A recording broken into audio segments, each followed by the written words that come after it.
ماہ رجب نہایت ہی رحمتوں اور برکتوں والا مہینہ ہے، اور رجب کے پہلے 10 دن میں اتنی برکت ہے کہ ان دنوں میں اگر آپ چلتے پھرتے قرآن کی یہ ایک سورت پڑھتے رہتے ہیں تو یقین کریں کہ بزرگان دین فرماتے ہیں کہ یہ عمل کرنے والے کو کم سے کم 101 فائدے حاصل ہوں گے۔ ان فائدوں میں اولاد نرینہ کا حصول، ہر طرح کی بیماری سے شفا، کامیابی، اچھا رشتہ، پسند کی شادی، کاروبار میں ترقی، اچھی ملازمت، صحت میں برکت اور اولاد نرینہ کا حصول، گاڑی، بنگلہ، دولت، عزت، محبت، زمین سے آسمان تک شہرت، اور اس کے علاوہ جو بھی انسان کی خواہش ہوگی وہ ضرور ملے گا۔ بسم اللہ الرحمن الرحیم۔ ناظرین کرام، اسلامی تقویم میں رجب کا مہینہ بہت زیادہ اہمیت کا حامل ہے۔ حرمت والے مہینوں اشہر الحرم میں سے ایک ہے جن کا ذکر قرآن اور حدیث میں آیا ہے۔ یہ مہینہ عبادت، توبہ اور اللہ کے قریب ہونے کا ایک خاص موقع فراہم کرتا ہے۔ رجب کی افادیت کو قرآن اور سنت اور اسلامی روایات کی روشنی میں بیان کیا جا سکتا ہے۔ رجب حرمت والا مہینہ ہے، اور رجب ان 4 مہینوں میں شامل ہے جنہیں اللہ تعالیٰ نے حرمت والے مہینے قرار دیا۔ ان مہینوں میں گناہوں سے بچنے اور نیک اعمال میں اضافہ کرنے کی تاکید کی گئی ہے۔ قرآن مجید میں فرمایا گیا ہے، بے شک مہینوں کی تعداد اللہ کے نزدیک 12 ہیں، ان میں سے 4 حرمت والے ہیں۔ رسول اللہ صلی اللہ علیہ وآلہ وسلم نے فرمایا، سال 12 مہینوں کا ہے، جن میں سے 4 حرمت والے ہیں، 3 پے در پہ ذی الحج، محرم اور رجب جو جمادی الثانی اور شعبان کے درمیان ہے۔ بحوالہ صحیح بخاری و صحیح مسلم۔ رجب عبادت کے لیے خاص موقع ہے۔ رجب کا مہینہ شعبان اور رمضان کے قریب ہے جو نیک اعمال میں اضافے کا مہینہ ہے۔ رجب میں عبادت کی شروعات کر کے شعبان اور رمضان کی تیاری کی جا سکتی ہے۔ اسی مہینے میں نفلی روزے رکھنا، ذکر و اذکار کرنا، استغفار کرنا، قرآن مجید کی تلاوت کرنا، صدقہ خیرات کرنا اللہ کی بارگاہ میں مقبول اعمال ہیں۔ رجب کے مہینے کے ساتھ واقعہ معراج بھی جڑا ہوا ہے۔ کچھ روایات کے مطابق معراج النبی صلی اللہ علیہ وآلہ وسلم کا واقعہ رجب کے مہینے میں پیش آیا۔ یہ وہ عظیم موقع ہے جب نبی کریم صلی اللہ علیہ وآلہ وسلم کو آسمانوں کی سیر کرائی گئی اور نماز کو تحفہ عطا کیا گیا۔ اگرچہ معراج کی تاریخ میں اختلاف ہے، لیکن اس واقعے کو مسلمانوں کی روحانی ترقی اور عبادت میں اضافے کا ذریعہ سمجھا جاتا ہے۔ اس مہینے میں گناہوں سے اجتناب کی خاص تاکید فرمائی گئی ہے۔ حرمت والے مہینوں میں گناہوں کی شدت اور ان کا اثر زیادہ ہوتا ہے۔ سورۃ توبہ میں اللہ کا ارشاد ہے، حرمت والے مہینوں کو آگے پیچھے ہٹا دینا محض کفر میں زیادتی ہے۔ اس سے وہ کافر لوگ بہکائے جاتے ہیں جو اسے ایک سال حلال گراندتے ہیں اور دوسرے سال اسے حرام ٹھہرا لیتے ہیں، کہ ان مہینوں کا شمار پورا کر دیں جنہیں اللہ نے حرمت بخشی، اور اس مہینے کو حلال بھی کر دیں جسے اللہ نے حرام فرمایا، اس کے لیے کہ حضور نبی کریم صلی اللہ علیہ وآلہ وسلم نے فرمایا، زمانہ پلٹ کر اسی حالت پر آ گیا ہے جس پر اس دن تھا جب اللہ تعالیٰ نے آسمانوں اور زمین کی تخلیق فرمائی تھی۔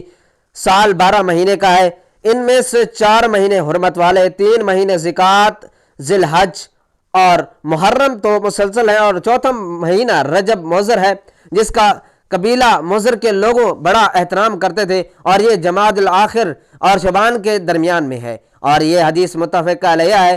مسلم اور احمد کی حدیث ہے۔ عثمان بن حکیم انصاری رضی اللہ تعالی عنہ بیان کرتے ہیں کہ میں نے رجب کے مہینے میں ہی حضرت سعید بن جبیر رضی اللہ تعالی عنہ سے ماہ رجب کے روزوں کے بارے میں پوچھا۔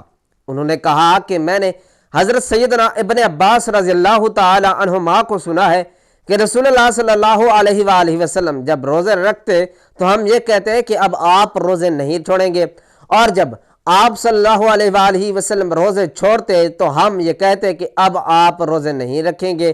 اسے امام مسلم اور احمد نے روایت کیا ہے۔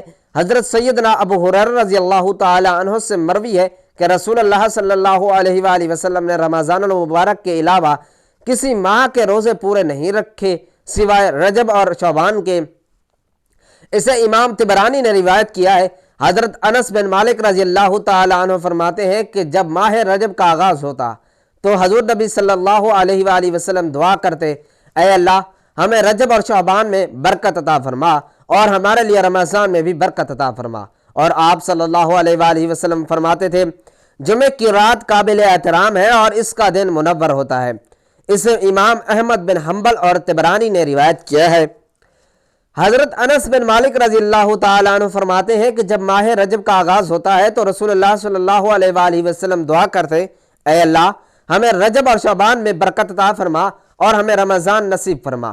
اسے امام طبرانی، بہقی اور ابو نعیم نے روایت کیا ہے۔ حضرت ابراہیم نخعی رحمت اللہ علیہ نے فرمایا، بے شک رجب اللہ تعالیٰ کا مہینہ ہے، اسی ماہ میں اللہ تعالیٰ نے حضرت نوح علیہ السلام کو کشتی میں سوار کیا، پھر حضرت نوح علیہ السلام نے روزہ رکھا اور آپ علیہ السلام نے اپنے ساتھیوں کو بھی روزہ رکھنے کا حکم دیا۔ اللہ تعالیٰ نے آپ کو ساتھیوں سمیت طوفان سے محفوظ رکھا اور زمین کو شرک اور دشمنان دین سے پاک کر دیا۔ اسے امام عبد القادر جیلانی رضی اللہ تعالیٰ عنہ نے بیان فرمایا۔ حضرت ذنون مصری رضی اللہ تعالیٰ عنہ فرماتے ہیں کہ رجب آفات کو ترک کرنے کا مہینہ ہے، شعبان عبادت کے استعمال کا اور رمضان کرامات کے انتظار کا مہینہ ہے۔ جس نے آفات کو ترک نہ کیا، عبادت سے تعلق نہ جوڑا اور کرامات کے انتظار نہ کیا، وہ اہل باطل سے ہے۔ اسے امام عبد القادر جیلانی رضی اللہ تعالیٰ عنہ نے بیان فرمایا کہ آپ رضی اللہ تعالیٰ عنہ نے مزید فرمایا، رجب فصل بونے کا مہینہ ہے، شعبان پانی دینے کا اور رمضان فصل کاٹنے کا مہینہ ہے۔ ہر شخص جو بوتا ہے وہی کاٹتا ہے اور جو عمل کرتا ہے اسی کا بدلہ پاتا ہے۔ جس نے فصل کو ضائع کیا وہ کٹائی کے دن نادم ہوتا ہے اور اپنے گمان کے خلاف پاتا ہے اور برے انجام کو دیکھتا ہے۔ اسے امام عبد القادر جیلانی رضی اللہ تعالیٰ عنہ نے بیان فرمایا کہ انہوں نے یہ بھی فرمایا کہ ماہ رجب ہوا کی مانند ہے، شعبان بادل کی مانند اور رمضان بارش کی مانند ہے۔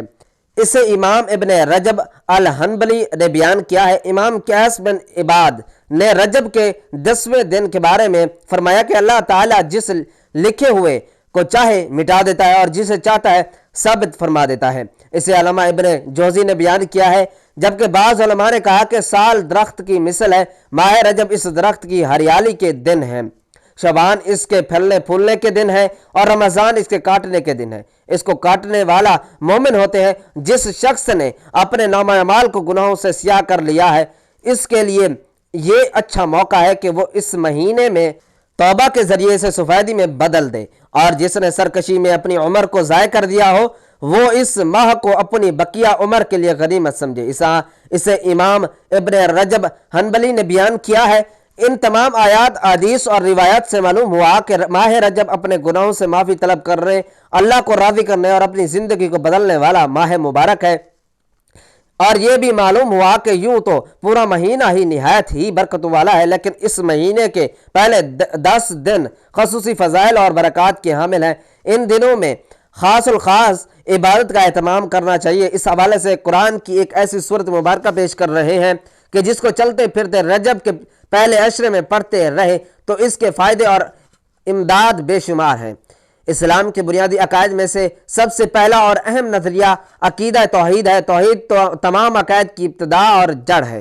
جس طرح درخت کا وجود شاخ سے نہیں بلکہ جڑ کی وجہ سے ہے باقی رہتا ہے، اسی طرح عقیدہ توحید پر ایمان کے بغیر کوئی شخص مسلمان نہیں ہو سکتا۔ جو لوگ ایک سے زائد خدا ہونے کے قائل ہیں، اللہ پاک نے ان کے کفر کا صاف اعلان فرمایا ہے۔ چنانچہ ارشاد باری تعالیٰ ہے، بے شک کافر ہیں وہ جو کہتے ہیں کہ اللہ 3 خداؤں کا تیسرا ہے، اور خدا تو نہیں مگر ایک خدا، اور اگر اپنی بات سے باز نہ آئے تو جو ان میں کافر مریں گے ان کو ضرور دردناک عذاب پہنچے گا۔ عقیدہ توحید انسان کے تمام تر اعمال، اخلاص اور اخلاق حسنہ کی قبولیت کا پہلا ذریعہ ہے۔ قرآن پاک میں عقیدہ توحید کا انکار کرنے والوں کے اعمال کو اس راکھ کی طرح بتایا گیا ہے کہ جسے ہوا کے جھونکے اڑا اڑا کر بے نام و نشان کر دیں۔ چنانچہ اللہ پاک کا فرمان ہے، اپنے رب کا انکار کرنے والوں کے اعمال راکھ کی طرح ہوں گے، جس پر آندھی کے دن میں تیز طوفان آ جائے تو وہ اپنی کمائیوں سے کسی شے پر بھی قادر نہ رہے۔ یہی دور کی گمراہی ہے۔ عقیدہ توحید کی اہمیت کا اندازہ اس بات سے بھی لگایا جا سکتا ہے کہ تمام آسمانی ادیان کی بنیاد توحید پر ہے۔ اللہ پاک نے ہر نبی رسول کو یہی پیغام دے کر بھیجا۔ ارشاد باری تعالیٰ ہے، اور ہم نے تم سے پہلے کوئی رسول نہ بھیجا مگر یہ کہ ہم اس کی طرح وہی فرماتے کہ میرے سوا کوئی معبود نہیں، تو مجھے کو پوجو۔ تو توحید کا معنی ہے کہ اللہ کریم کی ذات پاک کو اس کی ذات اور صفات میں شرک سے پاک ماننا، یعنی جیسا اللہ ہے ویسا ہی ہم کسی اور کو اللہ نہ مانے۔ اگر کوئی اللہ پاک کے ہوتے ہوئے کسی دوسرے کو اللہ تصور کرتا ہے تو وہ ذات میں شرک کرتا ہے۔ علم، سمیع، بصیر وغیرہ اللہ پاک کے صفاتی نام ہے۔ ان صفات میں سے کسی دوسرے کو شریک ٹھہرانے والا مشرک ہے۔ حضرت علامہ ابراہیم بن محمد بجوری رحمۃ اللہ علیہ فرماتے ہیں اللہ پاک اپنی ذات اور صفات میں تنہا واحد ہے، یعنی ذات اور صفات میں اس کی کوئی نظیر نہیں۔ ذات سے واحد ہونے کا یہ مطلب ہے کہ وہ اجزاء سے مل کر بنے ہونے سے پاک ہے۔ صفات میں تنہا ہونے سے یہ مراد ہے کہ جنس صفت یعنی علم یا قدرت میں کثرت سے پاک ہے، جیسے دو یا اس سے زیادہ قدرت، دو یا اس سے زیادہ علم۔ اسی طرح افعال میں یکتا ہونے کا یہ معنی ہے کہ اللہ پاک کے افعال میں نہ تو کوئی دوسرا شریک ہے اور نہ ہی اس کا کوئی مددگار ہے۔ کسی ذہن میں یہ سوال پیدا ہو سکتا ہے کہ علم اللہ پاک کی صفت ہے، اگر کوئی کسی دوسرے کے لیے علم ثابت کرے تو کیا یہ شرک ہوگا؟ سمیع اور بصیر اللہ پاک کی صفات ہے، اگر کسی دوسرے کے لیے سننے اور دیکھنے کی صفات تسلیم کی جائیں تو کیا یہ بھی شرک ہوگا؟ اسی طرح اللہ پاک کے لیے صفت حیات ثابت ہے، اگر کسی دوسرے کو حیات یعنی زندہ کہا جائے تو کیا یہ کہنے والا مشرک ہو جائے گا؟ تو جواب یہ ہے کہ اللہ پاک کی حیات پر تو سب کا ایمان ہے، اور وہ تمام جنہیں اللہ پاک نے صفت حیات عطا فرمائی اس صفت کے حامل ہیں۔ ہم نے اپنے لیے بھی حیات کی صفت کو جانا اور اللہ پاک کے لیے بھی صفت حیات کو مانا۔ اس کی وجہ یہ ہے کہ جو حیات ہم اللہ پاک کے لیے مانتے ہیں وہ حیات نہ ہم اپنے لیے مانتے ہیں اور نہ کسی اور کے لیے، کیونکہ اللہ پاک ہمیں زندگی دینے والا ہے، اللہ پاک کو کوئی حیات دینے والا نہیں۔ ہماری حیات عارضی ہے، اس کی دی ہوئی ہے، جبکہ اللہ پاک کی حیات عارضی نہیں، عطائی اور محدود بھی نہیں۔ اللہ پاک کی حیات باقی ہے اور ہماری محدود اور فانی ہے۔ یہی تصور تمام مسائل میں پیش کرتے ہیں، چلے جائیں بات واضح ہو جاتی ہے۔ اب خدا بس تنہا ہے۔ جب ایک شہر میں دو بادشاہ نہیں ہو سکتے کیونکہ ان میں سے ہر ایک دوسرے پر اپنی برتری اور اپنا غلبہ پسند کرتا ہے، کیونکہ متبادل بادشاہ اور حاکم ایسا ہی چاہتے ہیں، تو یہ عالم یعنی کائنات جو ایک شہر کی مانند ہے کیسے دو خداؤں کے تحت ہو سکتی ہے؟ لہٰذا یہ ممکن ہی نہیں کہ اس عالم کے لیے دو معبود ہوں۔ تمام عالمین کا ایک ہی معبود ہے اور وہ اللہ پاک کی ذات ہے۔ اس کی جانب قرآن پاک میں یوں ارشاد فرمایا گیا، اللہ پاک نے کوئی بچہ اختیار نہ کیا اور نہ اس کے ساتھ کوئی دوسرا خدا، یوں ہوتا تو ہر خدا اپنی مخلوق لے جاتا اور ضرور ایک دوسرے پر اپنی یعنی بڑائی چاہتا۔ باقی ہے اللہ کو ان باتوں پر جو یہ بتائے ہیں۔ ایک اور مقام پر جو ارشاد فرمایا، اور اللہ نے فرمایا کہ دو خدا نہ ٹھہراؤ، اور تو وہ ایک ہی معبود ہے تو تجھی سے ڈرو۔ قرآن پاک کی نہایت ہی مختصر سورۃ مبارکہ ہے جو اللہ کی وحدانیت، اس کی بزرگی اور بڑائی کو بیان کرتی ہے۔ سورۃ الاخلاص یا سورۃ التوحید قرآن مجید کی ایک عظیم سورت ہے جس میں توحید باری تعالیٰ کا جامع اور مختصر بیان ہے۔ یہ سورت اللہ تعالیٰ کی ذات اور صفات کو بیان کرتی ہے اور مسلمانوں کے ایمان کو بنیادی ستون سمجھی جاتی ہے۔ سورۃ الاخلاص کی عظمت کو قرآن اور سنت میں بہت اہمیت دی گئی ہے۔ سورۃ الاخلاص کا موضوع اللہ کی وحدانیت اور یکتا ہونے کا بیان ہے۔ اس سورت میں اللہ تعالیٰ کی صفات کو ایسے جامع انداز میں بیان کیا گیا ہے کہ کسی دوسرے کے لیے کوئی گنجائش باقی نہیں رہتی۔ قل هو اللہ احد اللہ الصمد لم یلد ولم یولد ولم یکن لہ کفوا احد۔ کہہ دیجئے کہ اللہ واحد اور بے مثال ہے، اللہ تعالیٰ بے نیاز ہے، یعنی کسی چیز کا محتاج نہیں بلکہ ہر چیز اس کی محتاج ہے۔ اللہ نہ کسی کا باپ ہے نہ کسی کا بیٹا، اللہ کے مثل اور برابر کوئی نہیں، ایک تہائی قرآن کے برابر ہے، یعنی سورۃ الاخلاص کا قرآن کا ایک تہائی حصہ قرار دیا گیا ہے۔ یہ اس کی عظمت اور جامعیت کو ظاہر کرتا ہے۔ نبی صلی اللہ علیہ وآلہ وسلم نے فرمایا، کیا تم میں سے کوئی یہ پسند نہیں کرتا کہ وہ ایک رات میں ایک تہائی قرآن پڑھ لے؟ صحابہ نے عرض کیا، یا رسول اللہ یہ کیسے ممکن ہے؟ آپ صلی اللہ علیہ وآلہ وسلم نے فرمایا، سورۃ الاخلاص قرآن کی ایک تہائی کے برابر ہے۔ باب صحیح بخاری و صحیح مسلم۔ جنت کی بشارت۔ سورۃ الاخلاص کو محبت اور دل کی گہرائی سے پڑھنے والے کے لیے جنت کی بشارت دی گئی ہے۔ رسول اللہ صلی اللہ علیہ وآلہ وسلم نے ایک صحابی کے بارے میں فرمایا، ان سے کہو کہ اللہ سے محبت رکھنے کی وجہ سے اللہ نے ان کے لیے جنت واجب کر دی۔ باب صحیح بخاری۔ گناہوں کی معافی۔ رسول اللہ صلی اللہ علیہ وآلہ وسلم نے فرمایا، جو شخص دن میں 100 مرتبہ سورۃ الاخلاص پڑھے اس کے 50 سال کے گناہ معاف ہو جائیں گے سوائے قرض کے۔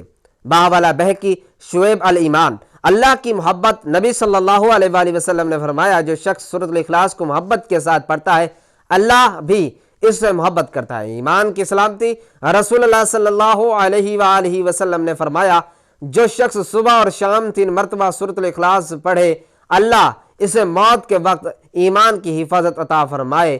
شفا، نبی صلی اللہ علیہ وآلہ وسلم نے فرمایا جب تم میں سے کسی کو کوئی تکلیف ہو تو سورۃ الاخلاص، سورۃ الفلق اور سورۃ الناس کو 3 بار پڑھ کر اپنے جسم پر پھونک دے، شیطان سے بچاؤ۔ رسول اللہ صلی اللہ علیہ وآلہ وسلم نے فرمایا رات کو سونے سے پہلے سورۃ الاخلاص، سورۃ الفلق اور سورۃ الناس کو 3 بار پڑھو، یہ تمہیں شیطان سے محفوظ رکھے گی۔